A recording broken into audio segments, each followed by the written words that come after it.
In this tutorial, we're going to model a Seed Pavilion that was exhibited at Expo 2010. This is a UK pavilion made by Heatherwick Studio. I thought it would be interesting to show you the techniques that I would use to model this kind of building. And actually, I wanted to share a definition, Grasshopper definition with you that I made in order to populate this geometry with these small pipes. So let's start. So first we're going to make a rectangle. I already made some points here as a reference. And let's extrude it. Then let's cap it. And now let's create some fillets. Let's say 1.75. Something like this. The next thing we want to do is actually extract some of these edges. So I'm gonna extract this one. I'm gonna say duplicate edge. I'm gonna join it, and I have this line. Then I'm going to copy it here, and I want it to be scaled down, so I'm gonna use scale 2D and fit it here like so. So now I have this curve and this curve here. The next thing would be to actually extract the section. So I'm going to say intersect, and now I have the intersection. And now the last thing, I'm going to actually mirror this on the bottom. So now I can delete this, and let's use split command, split this with these two. So I'm actually searching for, this edge, because I will do two rail sweep. So let's continue with two rail sweep. Let's go with sweep 2. Can use this one, and a cross section. Okay, that's not what we wanted. Let's try to flip this. Start from the bottom, and now it works. Okay, let's cap it. And once it is capped, we can actually proceed to populate it with these small pipes. So let's go to Grasshopper, and I will explain the definition that I created. So first thing we want to do is we actually want to populate this surface with points. But first we need to actually select this geometry, and we are using a command here called geometry in Grasshopper. It's this one. So I just selected it, and I'm gonna right click and say set one geometry, and now it will do the calculation and actually select this object. Okay, so now we have this geometry selected. We can actually hide this from the Rhino viewport because we have now Grasshopper geometry. So the next thing is, okay, so we have the geometry here. In order to populate it with points, we actually cannot populate everything at once because it has different surfaces. So we need to select a certain surface to populate with the points, which will be this one, the biggest one. So that's why we use deconstruct brep actually component, and this allows us to actually have the division between faces, edges, and vertices. So now I can actually, you can see that there is two vertices, which is this one and this one. And then we have three edges, which is probably this one, and this one.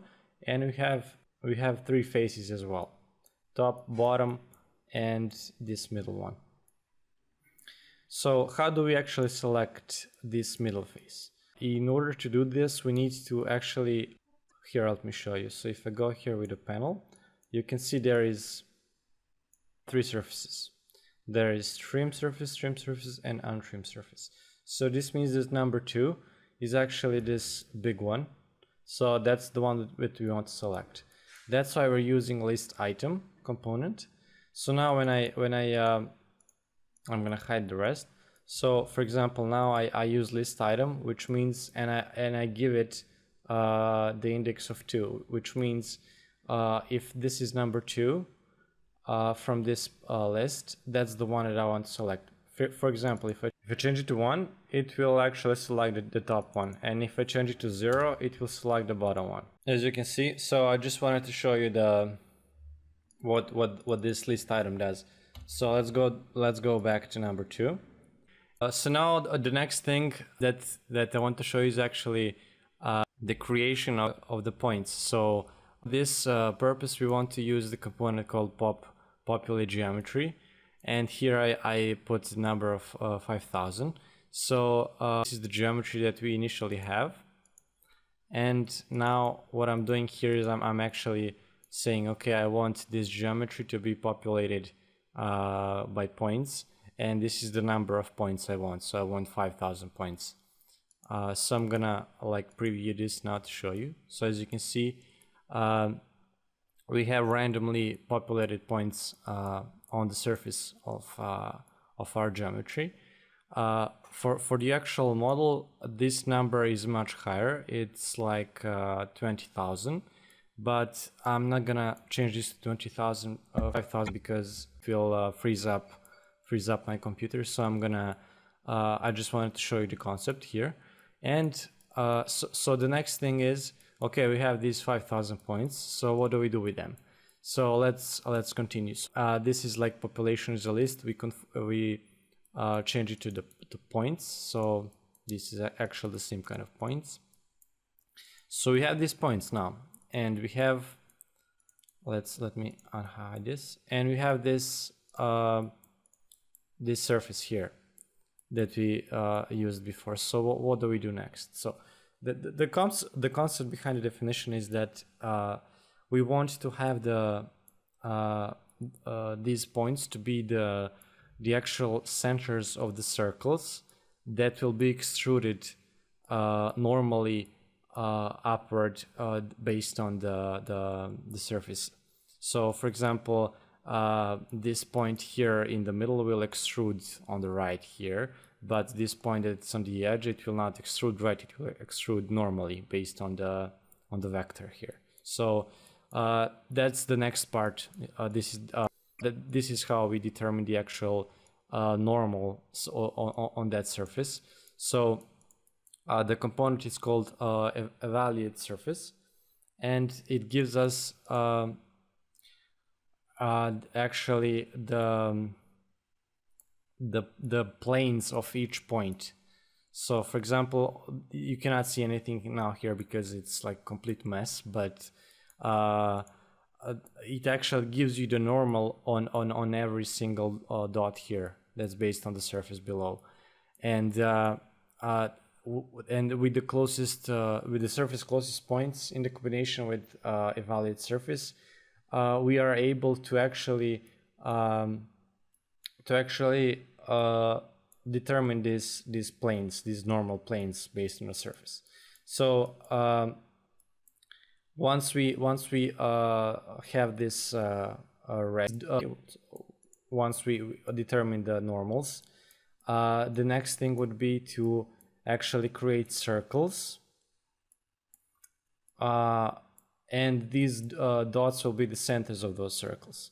So this is the component for the circle, and as you can see, these points here are going to the center, so they are being center of that circle. And normal is actually this normal that we used before, that we did to determine in which area the circles will show up. So I'm going to show you here now. Let me just hide the dots just for a second. So here are the circles, and you can see that they're normal. They're not only in one direction. So I'm gonna show you what happens once I kill this. You will see that the circles are actually straightened up. You see? So the circles are now completely in horizontal position, because they don't know what the normal is. The normal is for them is usually X and Y direction. So if we do the definition like this, then all the pipes will go upward, and that's not what we want. So we need to use this normal that we determined before for the normal of the circle to have them actually go upward and go in the direction of the surface based on the points. So I'm gonna just connect this back, and now it's a little bit clearer. And now here, this is the next part. So the extrusion of these circles, we're using the extrude command, but we need to use the direction. We need to say, okay, which direction do you want to go? So we're just going to use the same normals, the normal planes that we determined for the circles, but we're going to use the component amplitude to actually say, okay, how much further you want this to be extruded. So in this case we chose 1, and let's see the result. Now it's going to take a little bit of time to calculate everything. And here are pipes.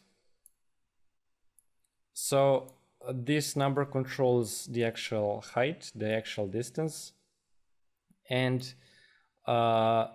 this number actually controls the radius of the circle, so how thick we want this pipe to be. Once that is done, the next component is just the cap holes, which is just simply closing off this bottom and top.